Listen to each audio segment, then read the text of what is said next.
펄벅이라는 아주 유명한 여성 작가가 있습니다. 1931년에 발표된 땅, 대지라는 유명한 소설이 있습니다. 이 소설의 마지막 부분을 보면 참으로 안타까운 장면이 등장합니다.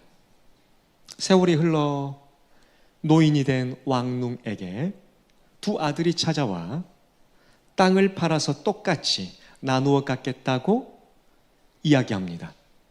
왕농은 큰 소리로 이 두 아들을 야단을 칩니다. 그는 땅을 간직하고 있다면 자손 대대로 번창하면서 살 수 있을 것이라고 단호하게 말합니다. 왕농은 땅을 팔면 그것으로 끝장이라고 엄중하게 꾸짖습니다. 그러나 이 두 아들은 말로만 순종하는 척합니다. 이 소설의 마지막은 이렇게 끝납니다. 두 아들은 양쪽에서 왕농의 팔을 하나씩 꼭 껴안았다. 왕농은 따뜻한 흙을 한 줌 꼭 쥐었다. 왕농을 달래려고 큰 아들과 둘째 아들은 번갈아 가면서 말하였다. 아버지, 걱정하지 마세요. 땅은 팔지 않을 것입니다.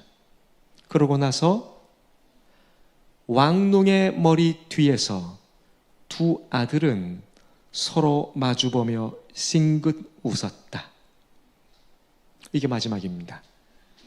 저는 이 소설의 마지막을 보면 오늘 읽었던 본문 말씀 바로 위에 마가복음 10장 35절에서 45절까지가 연상이 되어집니다. 사랑하는 성도 여러분, 오늘의 본문 말씀에 등장하는 바디메오가 고침받는 사건을 별도의 사건으로 볼 수 있겠지만 여러 학자는 오늘 본문과 바로 앞단락에 있는 35절부터 45절까지에 등장하는 제자들의 모습을 비교하면서 살펴봅니다. 여러분 성경책 가지고 오셨죠? 한번 합독 한번 해봤으면 좋겠는데요. 네, 35절부터 45절까지입니다. 네, 가지고 온 성경을 제가 먼저 하겠습니다. 35절입니다. 세베대의 아들 야고보와 요한이 주께 나와 여짜오되 선생님이여 무엇이든지 우리가 구하는 바를 우리에게 하여 주시기를 원하옵나이다. 여짜오되 주의 영광 중에서 우리를 하나는 주의 우편에 하나는 좌편에 앉게 하여 주옵소서.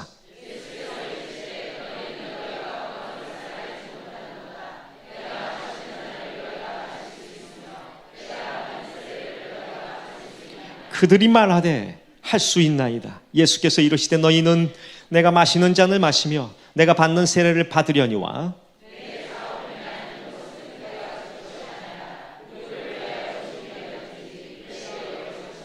열 제자가 듣고 야고보와 요한에 대하여 화를 내거늘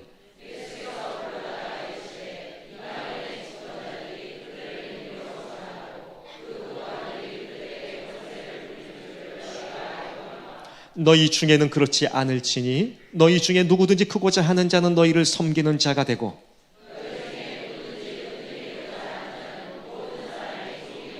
함께 합니다. 인자가 온 것은 섬김을 받으려 함이 아니라 도리어 섬기려 하고 자기 목숨을 많은 사람의 대속물로 주려 함이니라.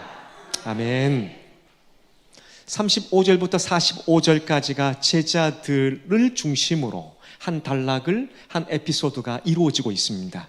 오늘 읽은 46절부터 52절까지는 거지 바디메오, 맹인이었던 거지 바디메오를 중심으로 한 단락을, 한 에피소드를 이루고 있습니다.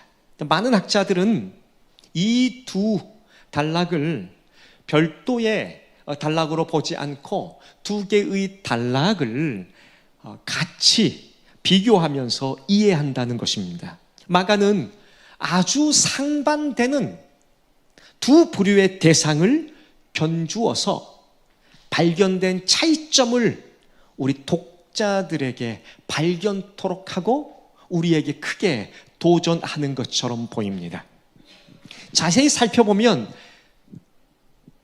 제자들의 모습과 35절에서부터 45절까지의 제자들의 모습과 46절부터 52절까지 등장하는 바디메오의 비교는 아주 극명합니다.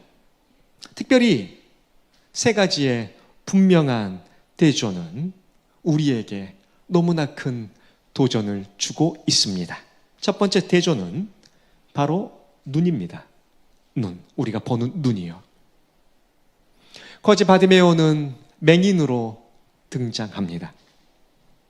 46절을 보면요, 맹인 거지 바디메오가 길가에 앉아 있었습니다.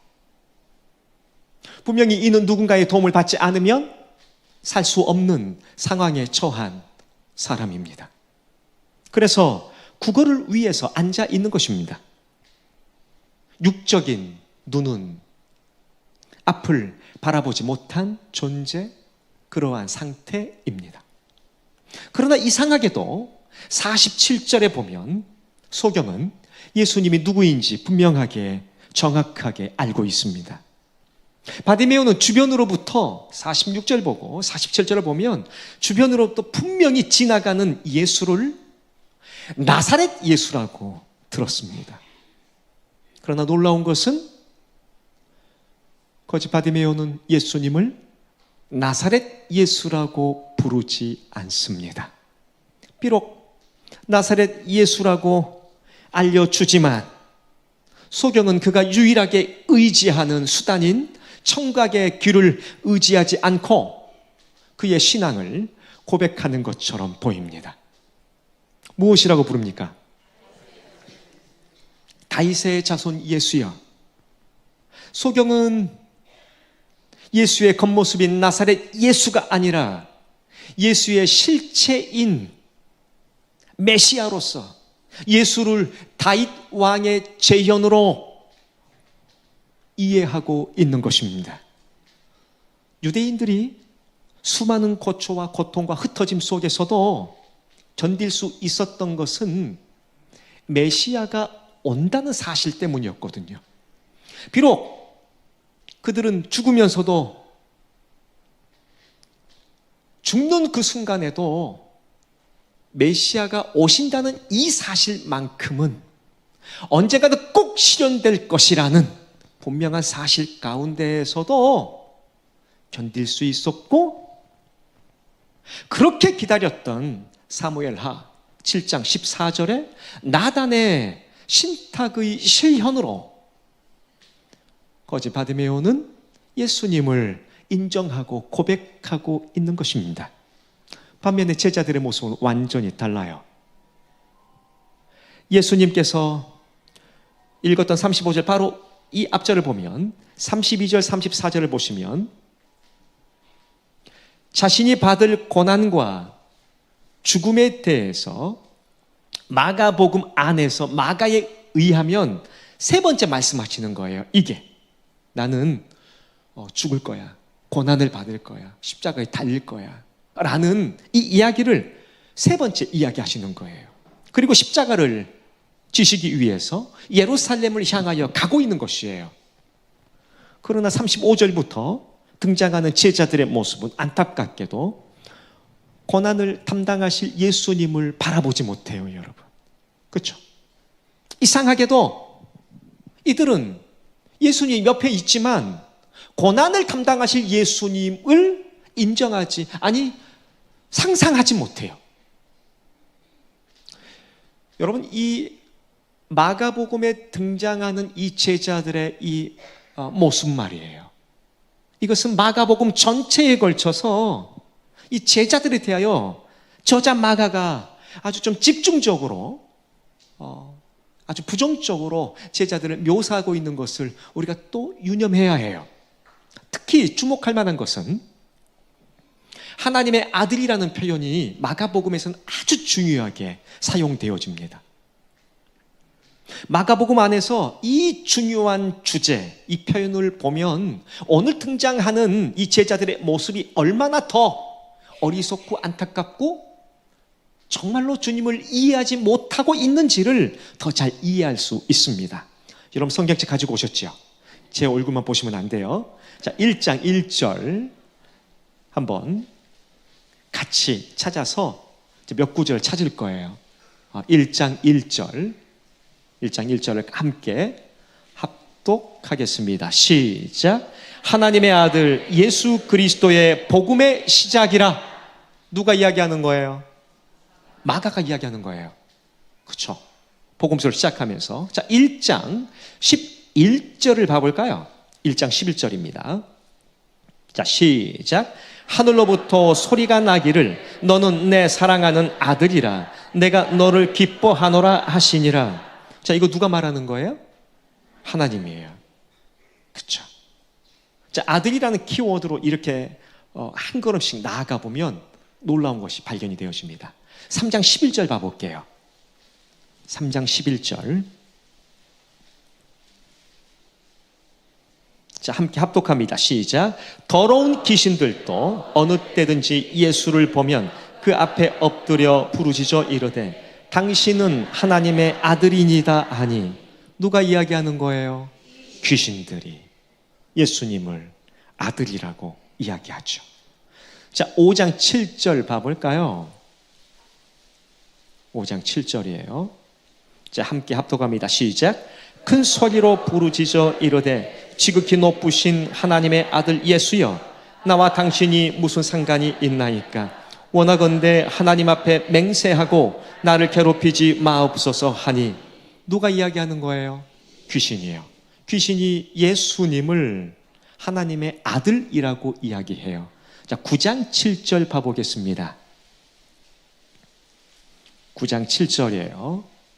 자, 다 같이 합독합니다. 시작. 마침 구름이 와서 그들을 덮으며 구름 속에서 소리가 나되 이는 내 사랑하는 아들이니 너희는 그의 말을 들으라 하는지라. 누가 이야기하는 거예요? 하나님. 예수님을 아들이라고 표현하고 있습니다. 그렇죠? 자, 13장 32절이에요. 13장 32절. 다 같이 합독합니다. 시작. 그러나 그 날과 그때는 아무도 모르나니 하늘에 있는 천사들도 아들도 모르고 아버지만 아시느니라. 아멘. 예수님이 자신을 아들이라고 표현하지요. 네. 조금 더 읽어볼게요. 저 인간이 언제까지 읽을지 고민할 수 있는데요. 두 구절 남았습니다. 14장 61절이에요. 14장 61절. 다 같이 합독합니다. 시작. 침묵하고 아무 대답도 아니하시거늘 대제사장이 다시 물어 이르되 내가 찬송받을 이의 아들 그리스도냐? 아멘. 가야바가 예수를 하나님의 아들이라고 이야기하고 있습니다. 마지막 한 구절입니다. 15장 39절입니다. 15장 39절. 한 목소리로 합독합니다. 시작. 예수를 향하여 섰던 백부장이 그렇게 숨지심을 보고 이르되 이 사람은 진실로 하나님의 아들이었도다 하더라. 아멘. 로마 백부장이 예수 그리스도를 하나님의 아들이라고 이야기해요. 그러니까 마가복음 안에서 저희가 마가복음 전체를 한번 하나님의 아들이라는 이름으로 꿰뚫어 봤는데요. 이 하나님의 아들이라는 이 표현이 처음부터 끝까지 사용되어지는 것을 면밀하게 살펴보면 하나님의 아들이라고 고백하는 존재들 중에 놀랍게도 제자들은 있지 않습니다. 그렇죠? 저자 마가도 복음서를 시작하면서 하나님의 아들이라고 말해요. 중간중간에 귀신들도 예수 그리스도를 하나님의 아들이라고 이야기합니다. 그리고 가야바도 심지어 이방인 로마 백부장에 이르기까지 예수님을 하나님의 아들로 고백하고 있습니다.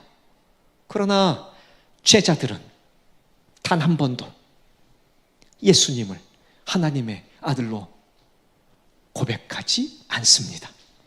그래서 대부분의 학자들은 마가복음 속에 이러한 상황들을 보면서 마가는 실패한 제자들의 모습을 그리고 있다, 설명하고 있다라고 이구동성으로 이야기합니다. 다른 복음서들도 마찬가지겠지만 실제로 마가복음 안에서 제자들은 정말로 실패한, 그리고 철없는, 너무나 속이 없는 실패한 제자들입니다. 예수님과 함께 지내고 예수님과 함께 먹고 함께 자고 함께 무언가를 하지만 전혀 예수님이 누구인지 모르고 그러한 것들을 하고 있는 것처럼 보입니다. 제자들은 육적으로 분명히 예수님을 보고 있지만 그러나 주님을 올바로 인식하지, 이해하지 못합니다. 영적인 눈이 꽉 감겨져 있습니다. 주님을 보고 있으나, 두 눈을 떠서 보고 있으나 그가 누구인지 이해하지 못하는 맹인들입니다. 바로 오늘 본문도 그러한 제자들의 모습이 가득해요. 제자들의 눈은 떴으나 예수를 바로 이해하지 못하고, 바디메오의 눈은 감겨 있으나 오늘 본문 말씀처럼 예수님을 고백할 때 청각을 의지하지 않고 진정한 신앙의 고백을 하고 있는 것으로 마가는 비교하고 대조하고 있습니다. 사랑하는 성도 여러분, 이 모습은 우리에게 큰 도전입니다. 우리 역시 겉모습은 예수님을 따르는 사람처럼 스스로 생각하고 보이기도 합니다. 예배도 하고 기도도 하고 찬양도 하고 교회 행사도 참여하고 교회 봉사도 하고 말입니다. 그러나 혹시 진짜로 주님을 바라보지 못하고 이해하지 못하고 그저 본문의 제자들처럼 어리석게 나아가는 우리들의 모습은 아닌지, 혹시 예배당에 와서 마당만 밟고 돌아가는 것은 아닌지, 혹시 주일이어서 교회 와서 그냥 죽도록 일만 하다가 주님 만나지 못하고 돌아가는 것은 아닌지 살펴볼 수 있어야 합니다.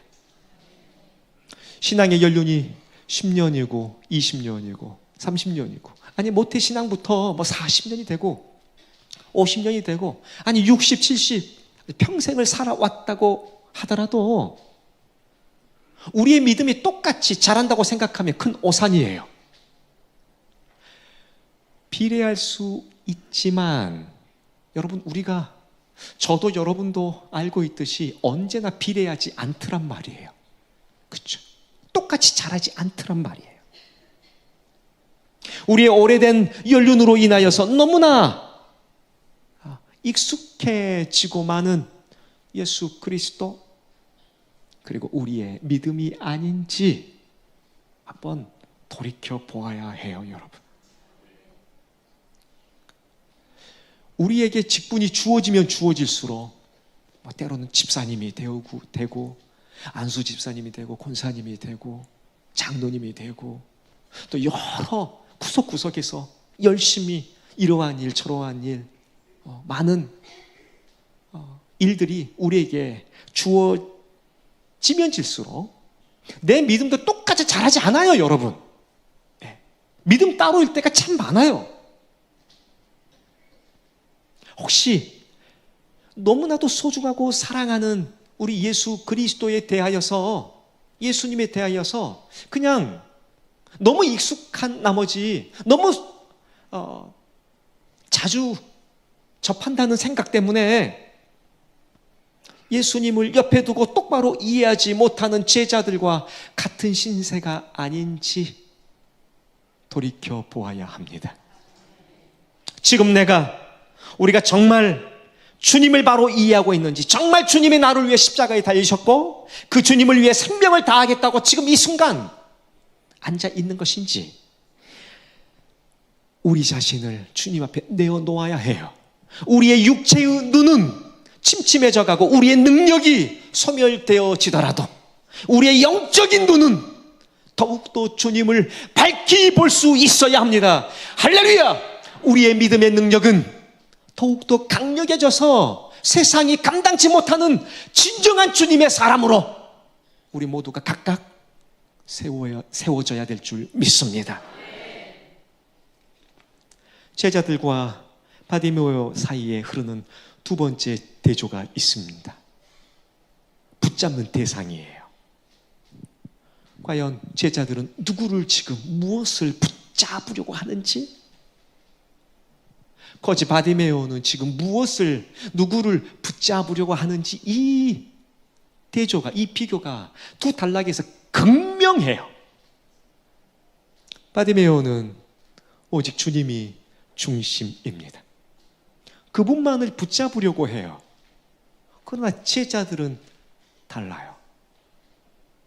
바디메오를 먼저 살펴보면 47절을 보시면 나사렛 예수시란 말을 듣고 소리 질러 이르되 다윗의 자손 예수의 나를 불쌍히 여기소서하거늘. 여러분, 바디메오는요 오직 주님만을 간절히 붙잡는 모습입니다. 그렇죠? 주님만을 붙잡고 해결받으려는 몸부림이에요.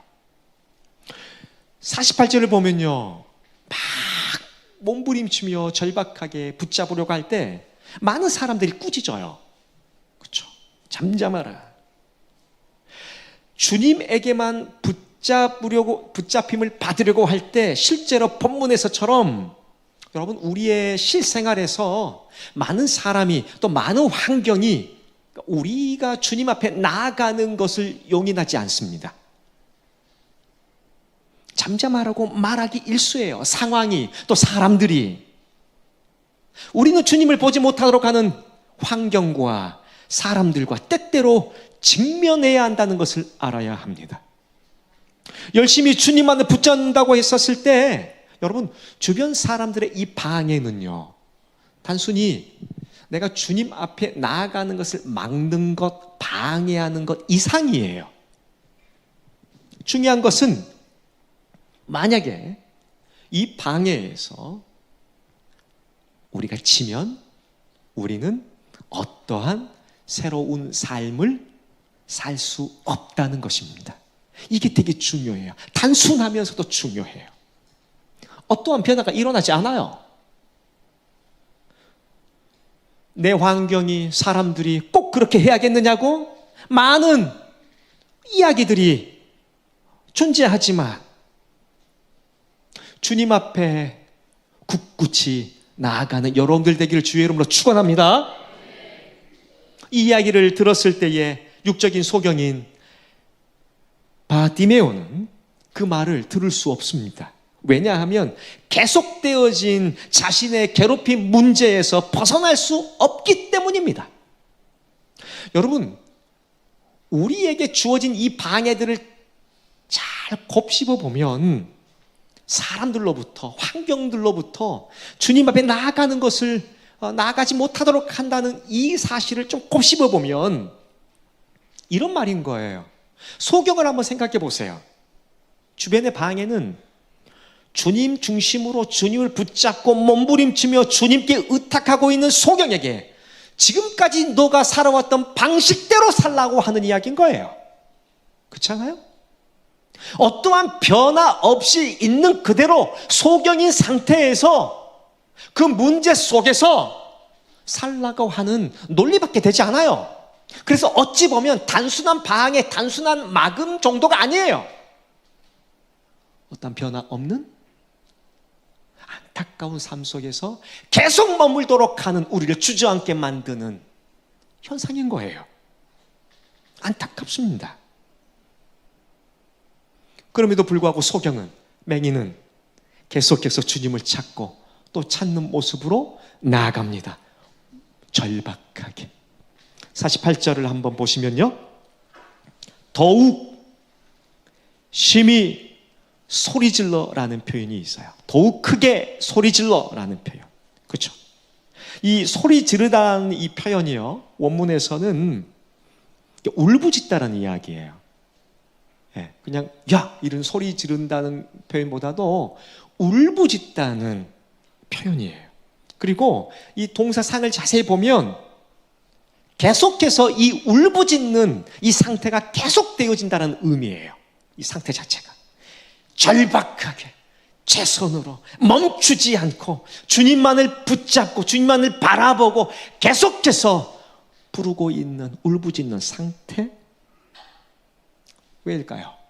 소경은, 이 맹인은 자신의 궁극적인 문제를 해결해 줄 유일한 분이 주님이라는 것을 알고 있기 때문에 그렇습니다.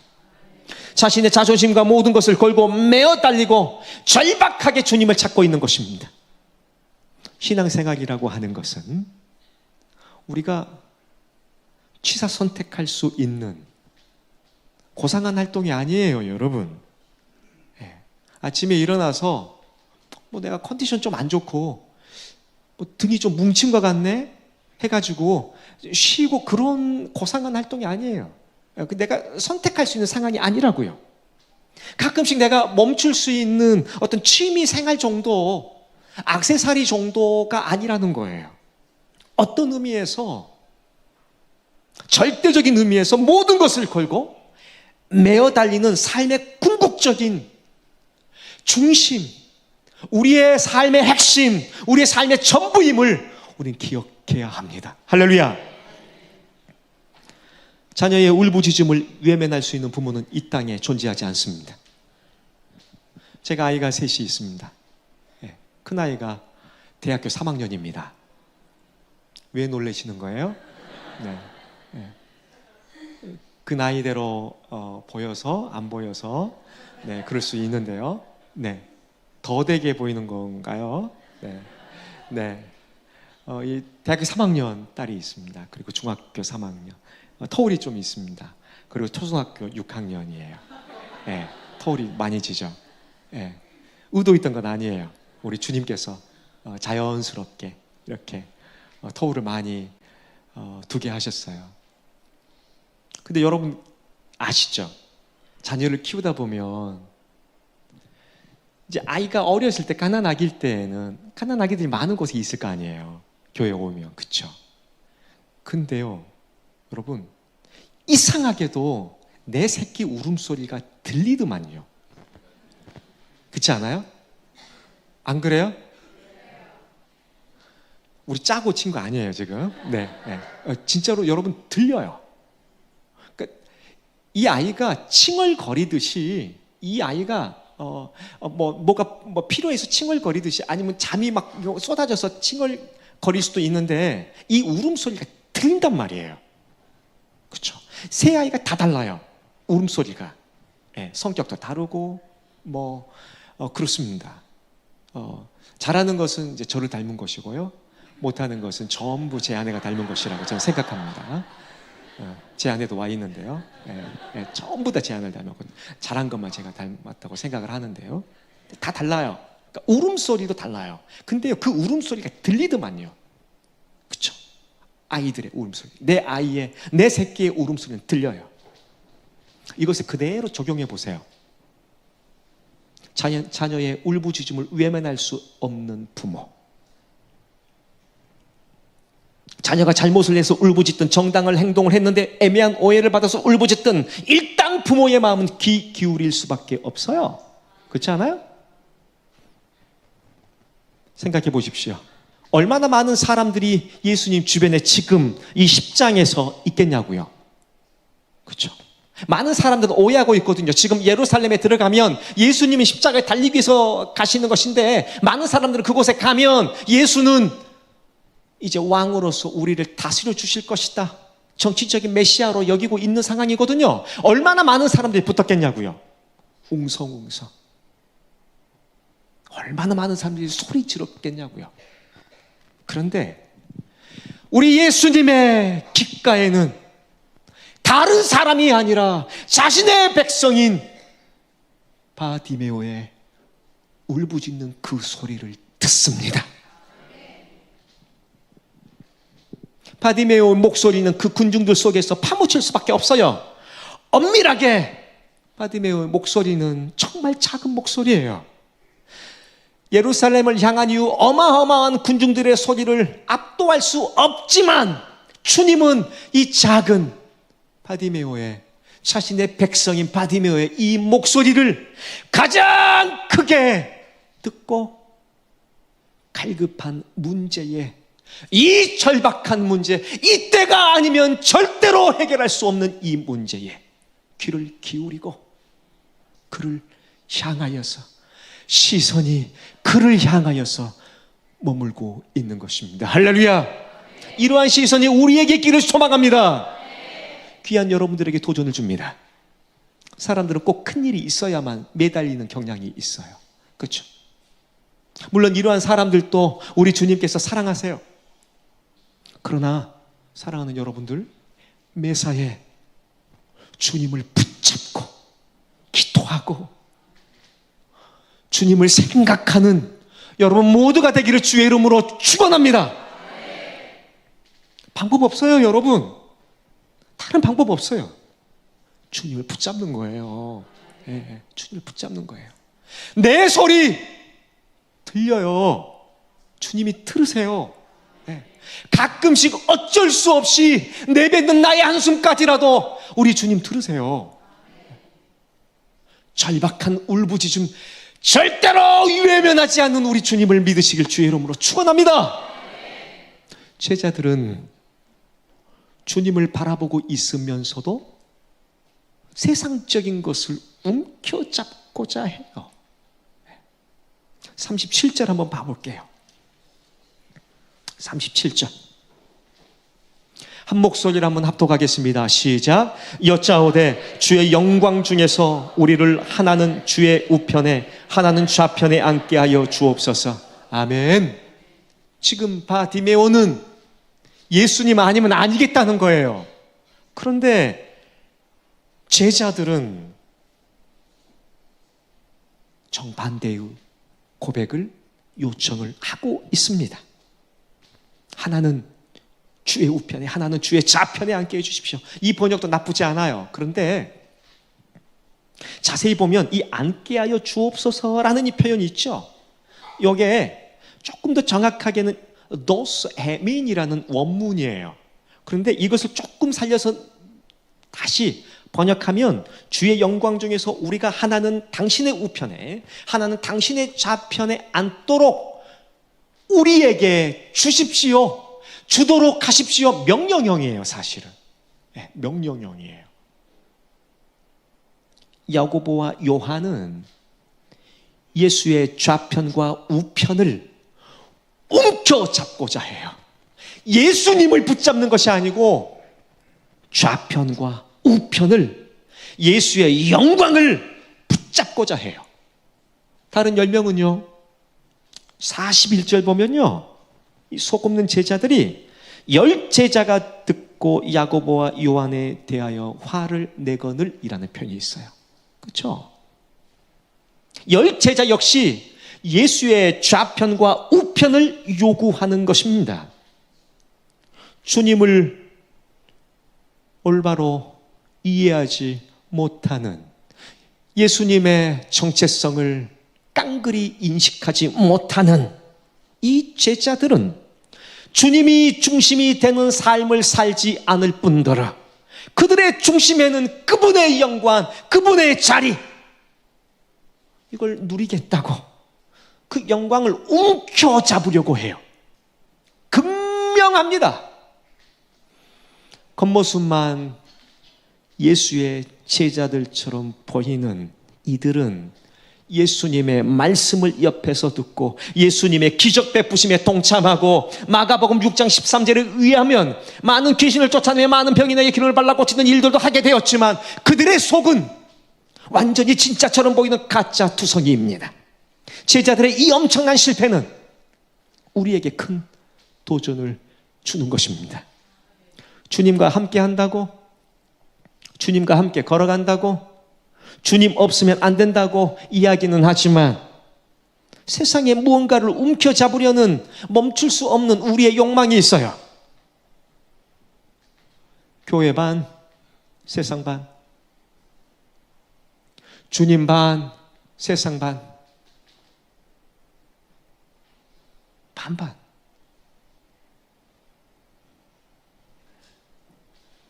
세상에 무언가를 움켜잡는다고 했었을 때 사람으로서 열심히 살려고 하는 그 열심과 열정을 말하려고 하는 것이 아니에요. 당연히 열심히 살아야 돼요. 생명 걸어야죠. 이 세상에서의 삶이 호락호락하지 않죠.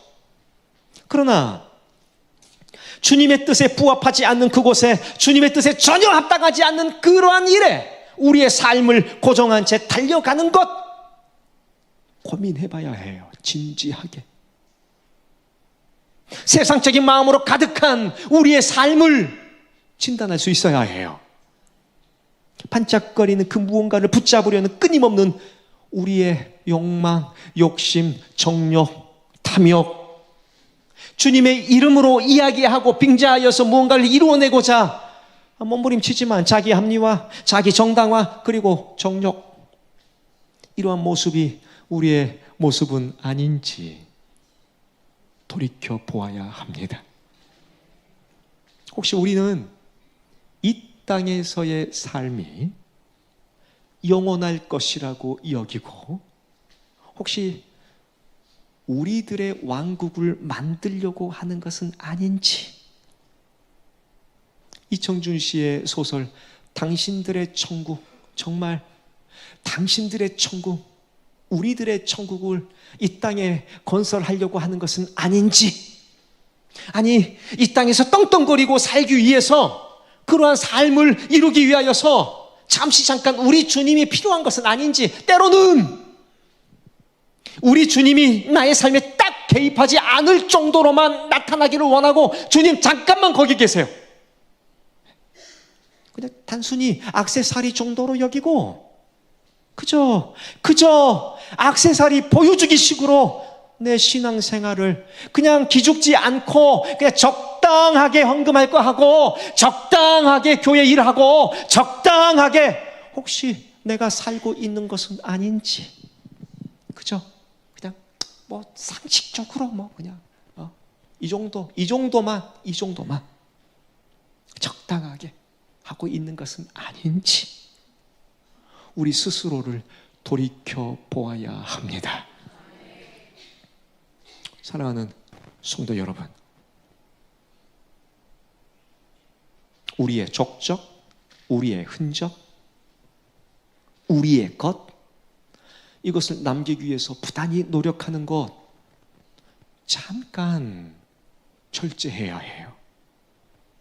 오직 주님이 중심된 인생, 주님이 내 삶의 기준이고 핵심인 바로 그러한 인생을 우리 모두가 누리기를 주의 이름으로 축원합니다. 제자들과 바디메오 사이에서 발견되는 마지막 세 번째 대조가 있습니다. 지체함과 즉각성이에요. 지체하는 것, 그리고 즉각적으로 하는 것.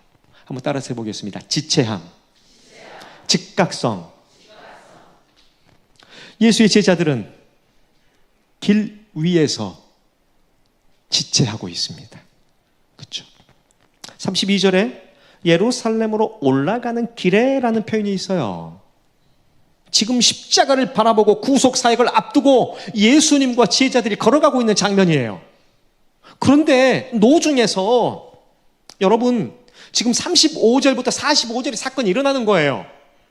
얼마나 예수님은 속이 타겠냐고요. 그렇지 않아요?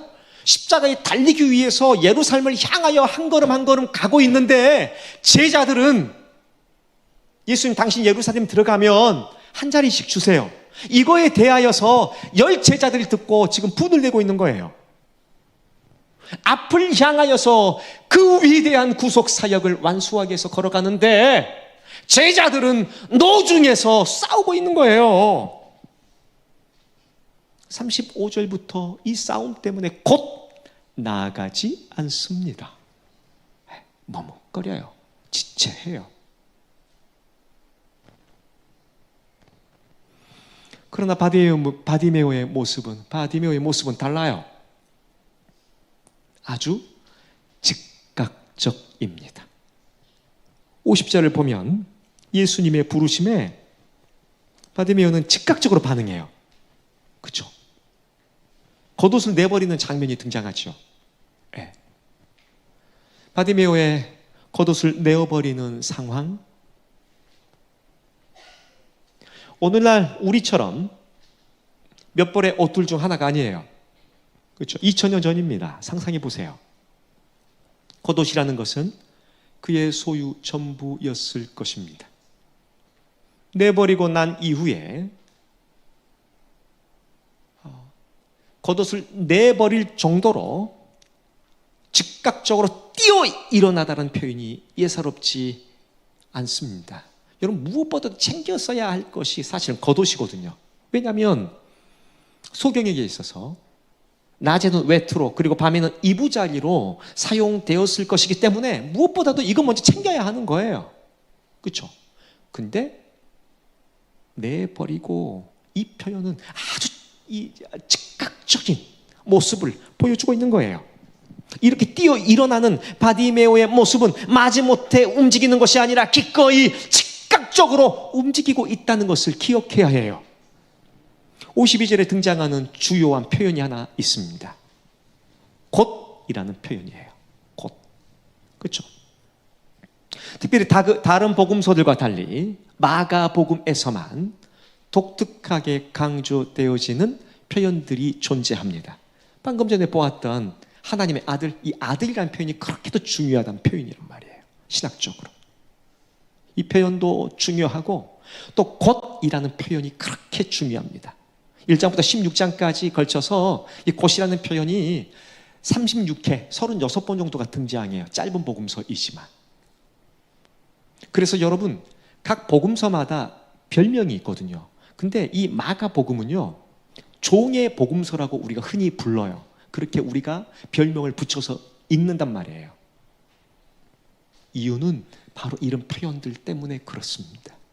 곧이라는 표현은 아주 중요한, 마가에게 있어서 너무나 중요한 신학적인 표현이에요. 곧, 즉시. 여러분, 종의 태도를 한번 생각해 보세요. 즉각적이지 않아요? 그리고 절대적으로 순종하는 거 아니냐 말이에요. 즉각적이고 절대적인 순종을 보이는 거예요. 종은, 주의 종들은, 주의 제자들은 머뭇거리거나 미루거나 대충 한다거나 상황을 고려한다거나 눈치를 보는 그러한 일들은 상상할 수 없습니다. 생각해 보세요. 종이 주인이 무언가를 시켰을 때 조금만 잠깐만 기다려 보세요. 주인님, 제가 스케줄 한번 찾아보고 거기 시간이 비어 있는지 한번 봐볼게요.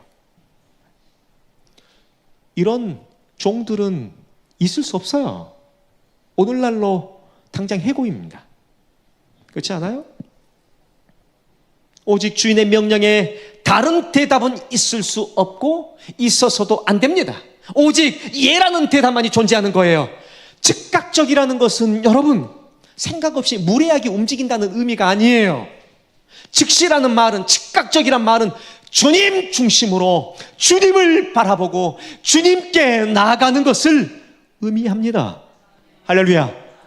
우리도 주님께서 주신 구원의 기쁨에 감격하여 곧, 즉시, 즉각적으로 따르는 자들이 되어야 될 줄 믿습니다. 주의 제자로서의 온전한 모습을 소유하기를 간절히 원합니다. 사랑하는 여러분들, 여러분은, 나는, 우리는 주님의 진정한 제자입니까? 진정한 제자라면 주님을 바로 보고 주님을 올바로 인식하는 귀한 성도님들 되기를 주의 이름으로 축원합니다. 사랑하는 여러분들, 우리가 진정한 제자입니까? 그렇다면 오직 주님만을 붙잡고 또 붙잡고 나아가길 주의 이름으로 축원합니다. 제자들처럼 세상만을 붙잡고자 몸부림치지 않기를 원합니다. 온전히 주님만을 바라보고 그분만을 꽉 붙잡고 나아가기를 원합니다. 사랑하는 여러분들, 진정한 주님의 제자입니까? 우리가? 그렇다면 주님의 제자로서 즉각적으로 머뭇거리지 않고 미루지 않고 종의 마음으로 순종하면서 나아가기를 주의 이름으로 축원합니다. 한번 기도하겠습니다.